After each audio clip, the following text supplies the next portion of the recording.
제가 국내에 있는 예배당을 보면서 가장 인상 깊었던 그 예배당이 잠실 쪽에 있는 올림픽공원 바로 옆에 있는 임마누엘 교회 예배당입니다.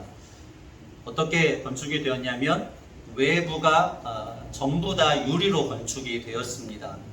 그때는 몰랐는데 나중에 알고 보니 미국에 있는 수정교회를 그대로 본따서 만든 교회라는 것을 알 수 있었습니다. 미국의 수정교회는 알 수 있듯이 유리로 만들어져 있습니다. 만장의 유리, 직사각형의 만장의 유리를 어떤 볼트를 사용하지 않고 특수 접착제로 붙여서 만든 교회가 수정교회라고 합니다.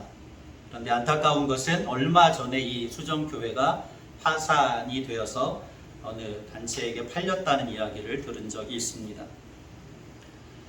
얼마 전에 어느 큰 교단의 총회장으로 섬기고 있는 교회에서 목사님들과 장로님들이 모여서 기도회를 가졌습니다.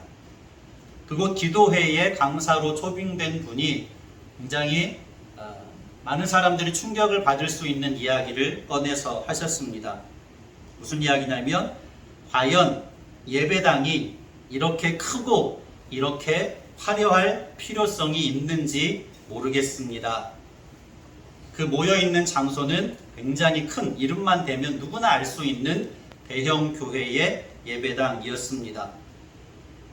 과연 예배당이 이렇게 크고 화려하고 웅장할 필요성이 있을지 모르겠습니다. 50년이 지난 이후에 과연 이 예배당이 어떻게 변할지 누가 알 수 있겠습니까? 많은 사람들의 향락의 장소로 변할지 어떻게 알 수 있겠습니까? 제가 좀 순화시켜서 이야기했는데 더 센 어조로 이런 그 말을 모든 목사님들이 모여있는, 그리고 그 자리에는 총회장이고 그 교회 담임 목사님이 계시는데 했다는 이야기를 들었고, 이것이 상당한 논란이 된 것으로 알고 있습니다. 예배당은 예배의 처소일 뿐이지요. 예배당이 교회의 본질은 아닙니다. 교회 공동체의 중요한 요소 중에 하나일 수는 있으나 그것이 본질이 될 수는 없습니다. 건물이 형상이 되어서는 안 될 것이지요. 오늘 본문 말씀으로 들어가면 드디어 솔로몬 성전이 건축되고 있는 장면을 보게 됩니다. 아버지 다윗 왕의 간절한 열망이었고 아들 솔로몬이 그것을 아버지의 유업을 이어받아서 성전을 건축하고 있습니다. 그렇게 7년여의 시간을 거쳐서 솔로몬 성전이 아름답고 웅장하게 건축되었습니다. 이러한 성전 건축에 담겨져 있는 하나님의 뜻이 무엇인지 오늘 열왕기상 6장의 말씀을 함께 나눌 때에 성전 건축에 담겨져 있는 본질적인 하나님의 뜻이 무엇인지를 함께 깨닫고 은혜를 나누는 귀한 시간이 되시기를 예수님의 이름으로 간절히 축원합니다.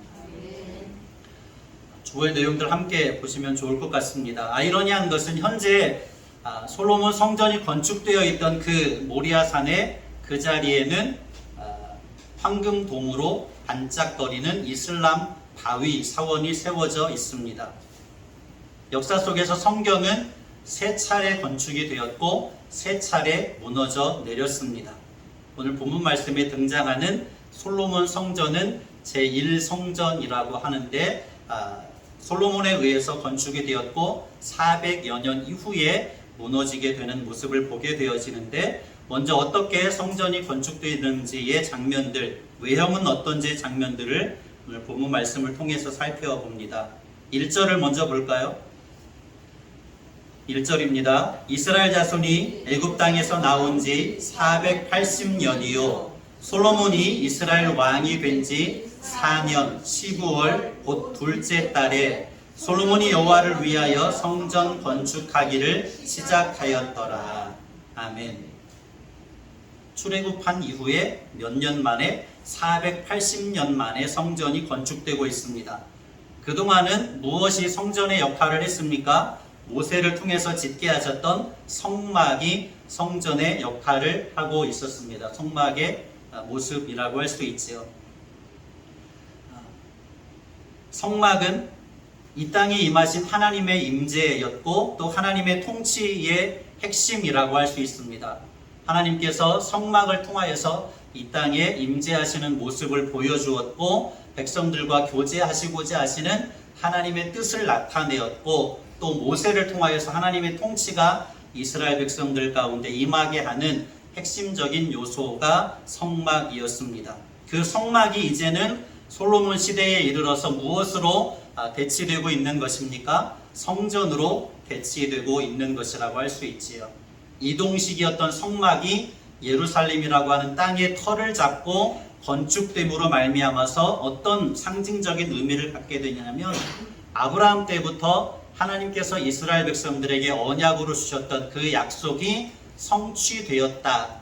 가나안 땅이 이제는 이스라엘 백성들에게 완전하게 주어진 땅이 되었다는 것을 보여주는 의미가 있습니다. 대략적인 외형을 우리가 1절에서 살펴보았지요. 6절의 말씀에서 볼 수 있듯이 몇 층으로 이루어져 있느냐면 하층과 중층과 셋째 층이 있는 3층으로 성전이 이루어져 있습니다. 화면이 잘 보이지 않겠지만 솔로몬 성전의 외형적인 모습이라고 할 수 있습니다. 성막이 그렇듯이 무엇과 무엇으로 내부가 나뉘어져 있습니까? 지성소와 성소로 내부가 나뉘어져 있습니다. 지성소 안에는 물론 언약궤가 있었고 성소 안에는 오른편에 떡상, 정면으로 분향단, 왼편으로 등잔대가 자리를 잡고 있었습니다.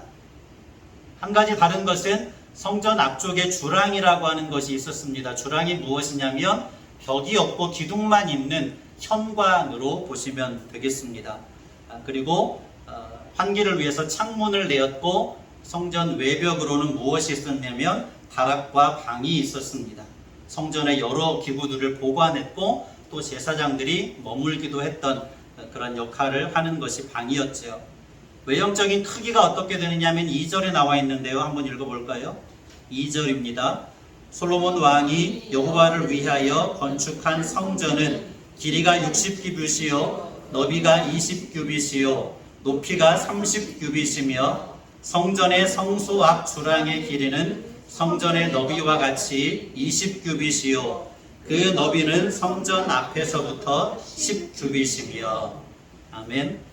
계속 말씀을 드렸듯이 규빗은 한 규빗은 어른 팔꿈치에서부터 손가락 끝까지의 길이입니다. 보통은 45cm 정도라고 할 수 있는 거죠. 그래서 성전 길이가 60규빗이면 미터로 따지면 27m 정도의 길이의 형태를 띠고 있습니다. 너비가 20규빗이기 때문에 9m라고 할 수 있고 높이가 30규빗이기 때문에 13.5m의 높이입니다. 성막의 2배 정도의 크기라고 할 수 있습니다. 성막과는 다른 몇 가지 특징이 있는데 지성소 안에 무엇이 있었느냐면 감람나무, 올리브나무로 만든 그룹이 2개 만들어서 세워져 있었습니다. 23절, 27절, 28절에 나와 있는데 한번 읽어볼까요? 성막 안에는 휘장이 드리워져 있고 그 휘장 안에 휘장의 그 그룹이 날개를 펴고 있는 모습이 수놓아져 있었는데 성전을 건축하고 나서는 직접 올리브나무로 그룹을 조각해서 세워 놓았습니다. 23절 내소 안에 감람나무로 2 그룹을 만들었는데 그 높이가 각각 10규빗이라 27절 솔로몬이 내소 가운데에 그룹을 두었으니 그룹들의 날개가 펴져 있는데 이쪽 그룹의 날개는 이쪽 벽에 닿았고 저쪽 그룹의 날개는 저쪽 벽에 닿았으며 2 날개는 성전 중앙에서 서로 닿았더라. 그가 금으로 그룹을 입혔더라. 아멘. 어떤 형태를 하고 있는지 알겠지? 그룹이 이렇게 그룹이 천사라고 할 수 있는 날개를 펴고 있습니다.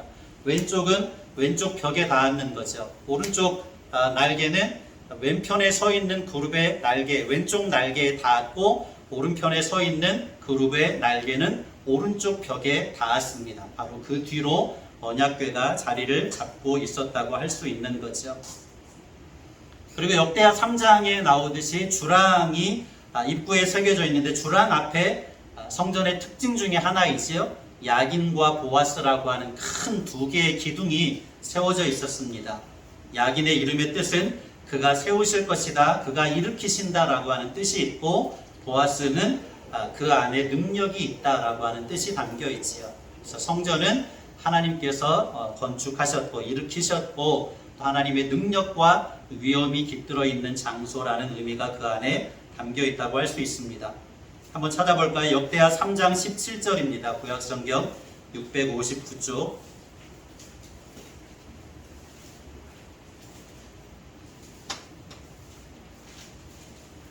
역대하 3장 17절.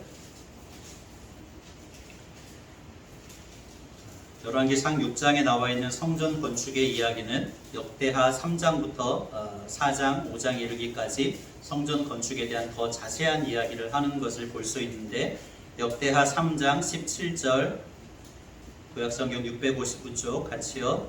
그 두 기둥을 성전 앞에 세웠으니 왼쪽에 하나요 오른쪽에 하나라. 오른쪽 것은 야긴이라 부르고 왼쪽 것은 보아스라 불렀더라. 그 주랑 앞에 큰 두 개의 기둥이 세워져 있는데 야긴과 보아스라고 하는 기둥이 세워져 있는 거죠. 그리고 내부 벽은 그룹들로 장식이 되어 있고 종려나무의 모습, 또 핀 꽃, 아마 아몬드꽃, 성경에는 살구꽃이라고 되어 있는데 이스라엘 나라의 정확한 꽃은 아몬드꽃입니다. 그 꽃을 형상으로 이렇게 벽마다 무늬를 놓았던 것을 알 수 있고 그 위에 금으로 덮었다라고 이야기하고 있습니다. 외부 뜰은 역대하에 보면 열왕기상에는 나오지 않지만 성막이 그러하듯이 앞쪽으로 번제단이 있고 또 높바다라고 하는 큰 물두멍을 만들어서 물을 저장하고 작은 물두멍들도 만들어서 성전 뜰에 세워 놓았던 것을 확인할 수 있습니다. 역대하 4장에 그 내용들이 자세하게 묘사가 되어 있고, 한 가지 오늘 열왕기상 6장에서 두드러지게 나타나는 특징 중에 하나가 7절에 나오지요. 성전을 건축하는 데 있어서 가장 두드러지게 나타나는 특징인데 7절을 같이 봅니다. 열왕기상 6장 7절. 이 성전은 건축할 때에 돌을 그 뜨는 곳에서 다듬고 가져다가 건축하였으므로 건축하는 동안에 성전 속에서는 방망이나 도끼나 모든 철 연장 소리가 들리지 아니하였으며. 아멘.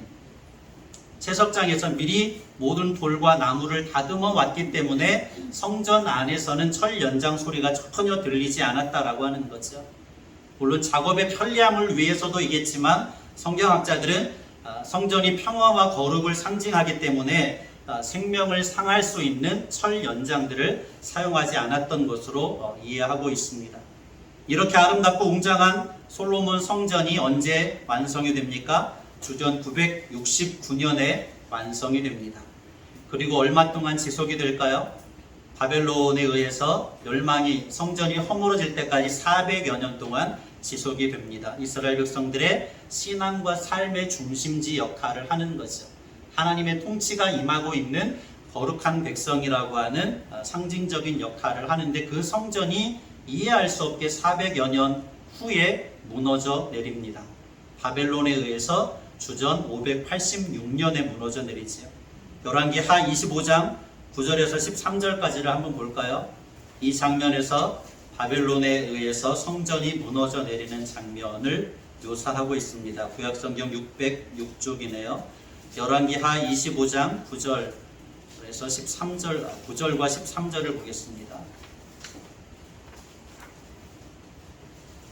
구약성경 606쪽, 먼저 열왕기하 25장 9절을 볼까요?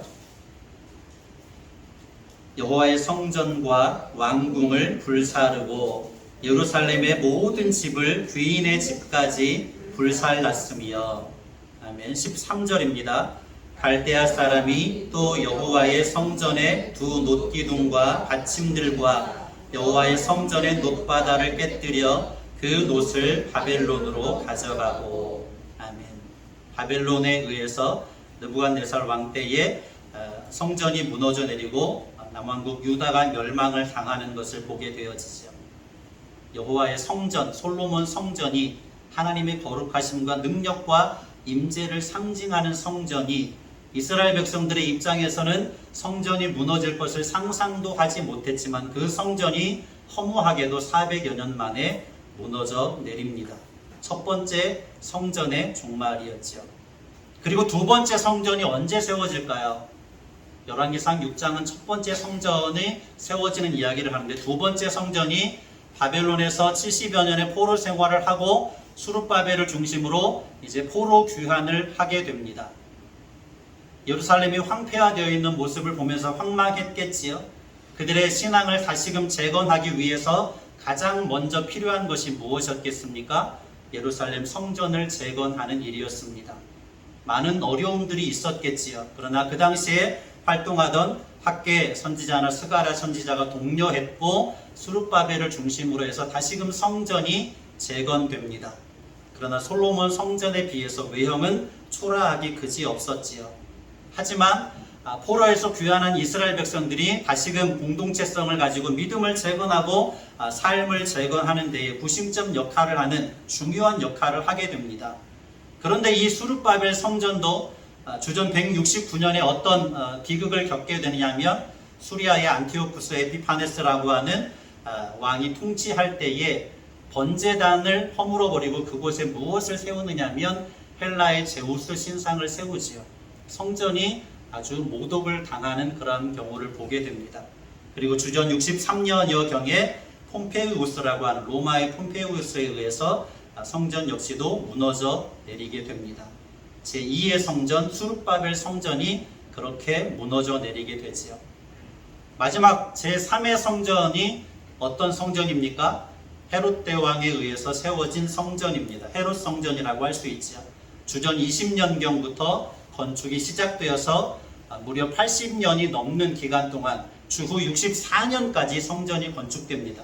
헤롯 대왕이 죽은 이후에 완성이 되는 거죠. 84년여에 걸쳐서 성전이 완성되었고 본체가 15층에 이를 만큼 외형적으로는 가장 화려하고 가장 웅장했던 성전이었습니다. 이스라엘 백성들에게 성전에 대한 자부심은 대단했습니다. 누가복음 21장을 찾아가 볼까요? 누가복음 21장 5절 6절입니다. 어느 백성들과 예수님과의 대화 속에 나오는 그 백성들이 성전에 대해서 어떤 생각을 가지고 있는지를 단적으로 보여주는 장면인데요. 누가복음 21장 5절 6절 신약성경 132쪽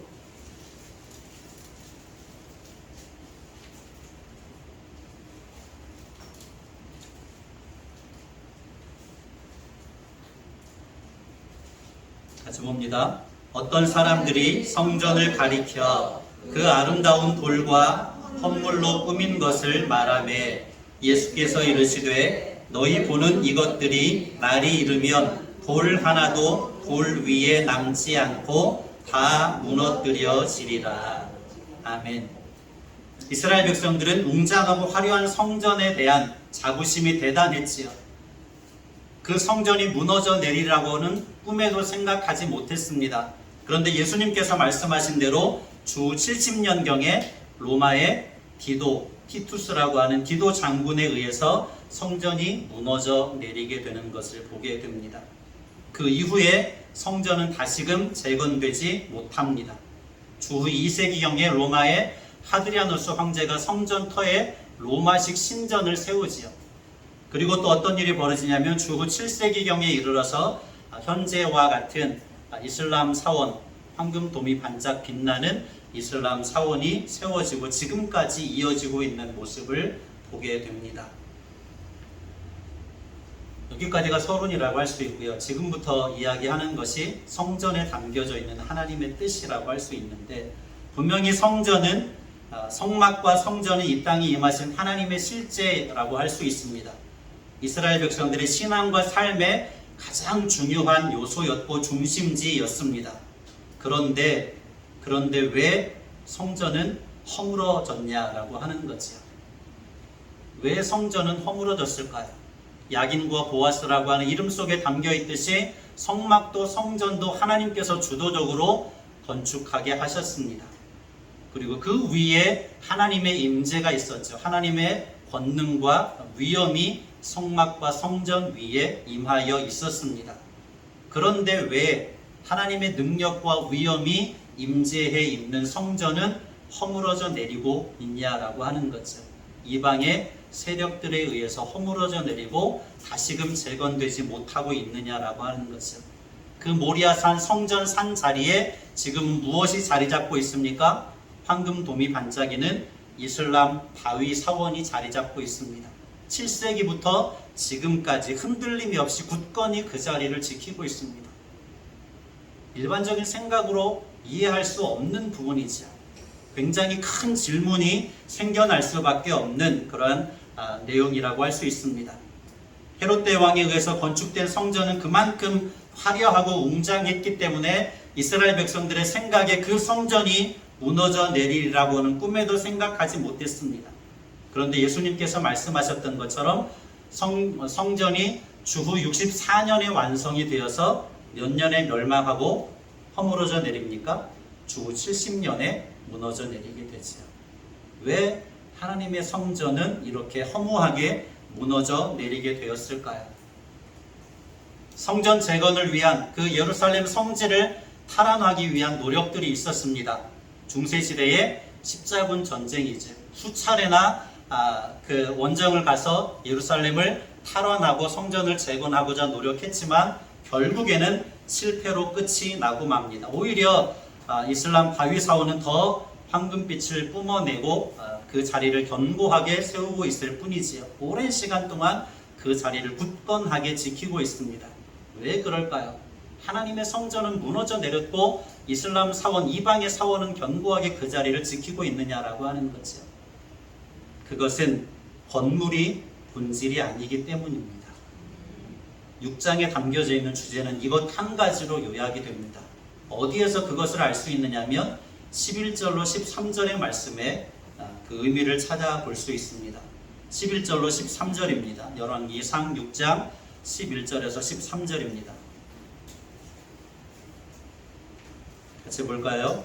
여호와의 말씀이 솔로몬에게 임하여 이르시되 네가 지금 이 성전을 건축하니 네가 만일 내 법도를 따르며 내 율례를 행하며 내 모든 계명을 지켜 그대로 행하면 내가 네 아버지 다윗에게 한 말을 네게 확실히 이룰 것이요 내가 또한 이스라엘 자손 가운데 거하며 내 백성 이스라엘을 버리지 아니하리라 하셨더라. 아멘. 본질은 여기에 있는 것이지요. 분명히 성전을 건축하는 것을 하나님께서도 기뻐하셨습니다. 성막과 성전은 하나님의 임재와 통치의 상징성이 있습니다. 그러나 그것은 본질이 아니라 모형이고 그림자였습니다. 건물보다 더 중요한 것은 여호와 하나님을 향한 신실한 믿음과 그의 말씀에 순종하는 것이었습니다. 성전은 그것을 위한 통로의 역할을 하고 있는 것이죠. 내가 지금 이 성전을 건축하니 내가 만일 내 법도를 따르며 내 율례를 행하며 내 모든 계명을 지켜 그대로 행하면 내가 네 아버지 다윗에게 한 말을 너에게 확실히 이룰 것이요 내가 또한 이스라엘 자손 가운데 거하며 내 백성 이스라엘을 버리지 아니하리라. 무엇이 더 중요합니까? 성전이 중요합니까? 하나님의 규례와 법도에 순종하는 것이 더 중요합니까?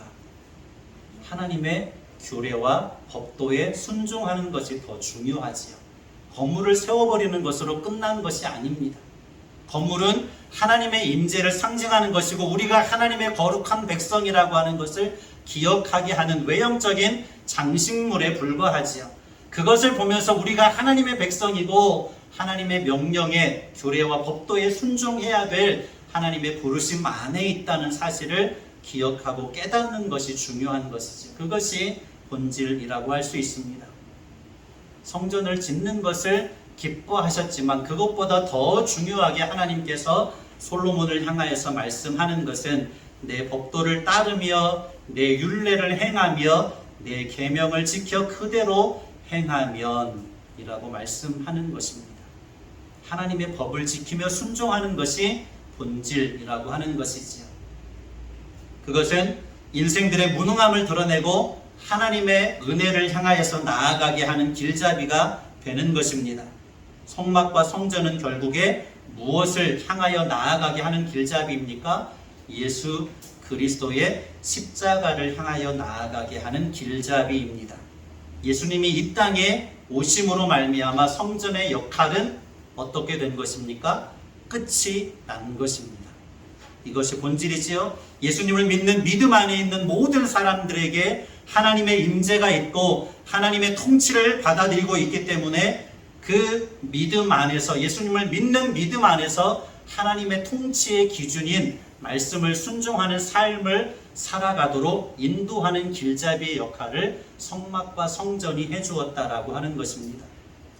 웅장하고 화려한 건물이 본질이 아니라 그것을 통하여서 하나님의 임재를 경험하고 하나님과 교제하고 하나님의 명령에 순종하는 그러한 일을 이룰 수 있도록 인도하는 모형이었고 그림자였다라고 하는 것이지요.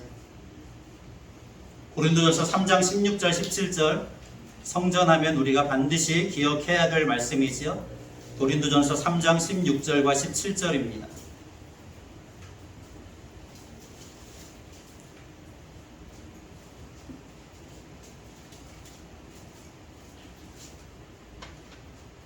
같이요. 너희는 너희가 하나님의 성전인 것과 하나님의 성령이 너희 안에 계시는 것을 알지 못하느냐. 누구든지 하나님의 성전을 더럽히면 하나님이 그 사람을 멸하시리라. 하나님의 성전은 거룩하니 너희도 그러하니라. 아멘.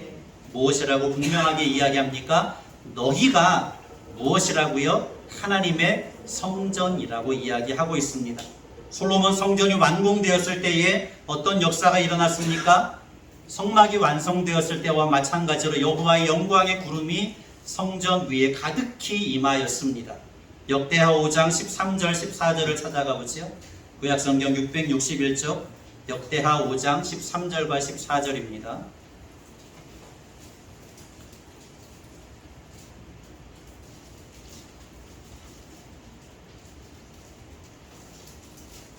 역대하 5장 13절 14절 출애굽기 40장에 성막이 완성되었을 때에도 여호와의 영광의 구름이 성막을 가득하게 덮었습니다. 성전이 완성되었을 때에도 마찬가지로 여호와의 영광의 구름이 성전에 가득하게 덮이지요. 여호와의 구름이 임하였다라고 하는 것은 하나님의 임재를 외형적으로 보여주는 상징이라고 할 수 있습니다. 13절입니다. 나팔 부는 자와 노래하는 자들이 일제히 소리를 내어 여호와를 찬송하며 감사하는데 나팔 불고 재금치고 모든 악기를 울리며 소리를 높여 여호와를 찬송하여 이르되 선하시도다 그의 자비하심이 영원히 있도다 하매 그때에 여호와의 전에 구름이 가득한지라 제사장들이 그 구름으로 말미암아 능히 서서 섬기지 못하였으니 이는 여호와의 영광이 하나님의 전에 가득함이었더라. 아멘. 여호와의 전에 하나님의 영광이 가득하였다. 하나님의 임재로 충만하였다라고 하는 것이지요. 성전의 본질은 하나님의 임재와 하나님과 함께 택한 백성들이 교제를 이루는 데 있습니다. 그것이 하나님께서 성막을 짓게 하시고 성전을 짓게 하신 본질적인 목적인 것이지요. 여호와의 영광의 구름이 가득했다라고 하는 것이 하나님께서 그곳에 임재하시고 그곳에 함께 동행하고 계시는 것을 보여주는 상징이라고 할 수 있습니다.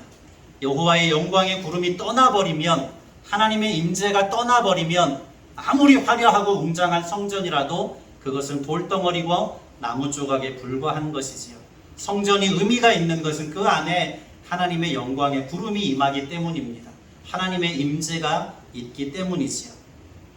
성막과 성전이 이 땅에 오신 하나님의 실제이듯이 임마누엘 되신 예수님께서 이 땅에 임하신 하나님의 실제라고 할 수 있습니다. 그렇기 때문에 예수님이 오심으로 무엇의 역할이 끝이 났어요? 성전의 역할이 끝이 났습니다. 예수님을 통하여서 모든 인생들이 무엇을 경험하고 누구에게로 나아갈 수 있기 때문이지요. 하나님의 임재를 경험하고 하나님과 교제하고 하나님께로 나아갈 수 있기 때문입니다. 그래서 더 이상 성전이 필요 없지요.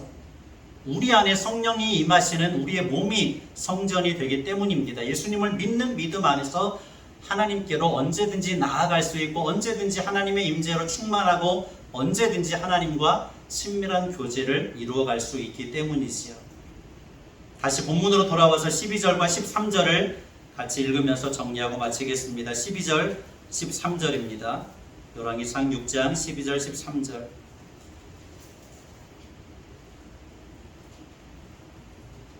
같이요. 네가 지금 이 성전을 건축하니 네가 만일 내 법도를 따르며 내 율례를 행하며 내 모든 계명을 지켜 그대로 행하면 내가 네 아버지 다윗에게 한 말을 네게 확실히 이룰 것이요 내가 또한 이스라엘 자손 가운데 거하며 내 백성 이스라엘을 버리지 아니하리라 하셨더라. 아멘. 결론의 말씀을 드립니다. 건물보다 더 중요한 것은 믿음과 순종입니다. 예수님을 믿는 신실한 믿음을 가지고 말씀을 살아내는 사람들이라고 할 수 있습니다. 성전을 건축한 위대한 왕 솔로몬도 결국에 어떻게 되었습니까? 실패하고 말았지요. 아무리 건물을 웅장하게 화려하게 건축했을지라도 솔로몬 왕은 실패했습니다. 오늘 11절에서 13절까지 말씀하는 그 말씀을 온전히 순종하지 못했기 때문이지요. 솔로몬이 실패했기 때문에 결국에 왕국이 두 개의 나라로 쪼개지는 것을 보게 되어지지요. 성전은 믿음과 순종으로 나아갈 수 있도록 안내하는 길잡이입니다. 예수님 안에서 성전의 모든 기능은 끝이 났지요. 예수님을 믿는 신실한 믿음 안에서 말씀을 살아내는 교회와 성도가 가장 아름답고 가장 화려하고 가장 웅장한 성전인 것을 믿으시기 바랍니다. 저와 여러분이 예수님을 믿는 신실한 믿음 안에서 하나님의 말씀을 순종하고 그 말씀을 살아냄으로 말미암아 저와 여러분의 심령과 삶 속에 여호와의 영광의 구름이 가득하게 임하는 하나님의 임재로 충만한 믿음의 삶을 살아가시기를 예수님의 이름으로 간절히 축복합니다. 고마우신 아버지 하나님 감사합니다. 솔로몬을 통하여서 성전을 아름답고 웅장하게 건축하게 하셨습니다. 그러나 우리가 다시 한번 깨닫는 것은 웅장한 건물이 본질이 아니라는 것입니다.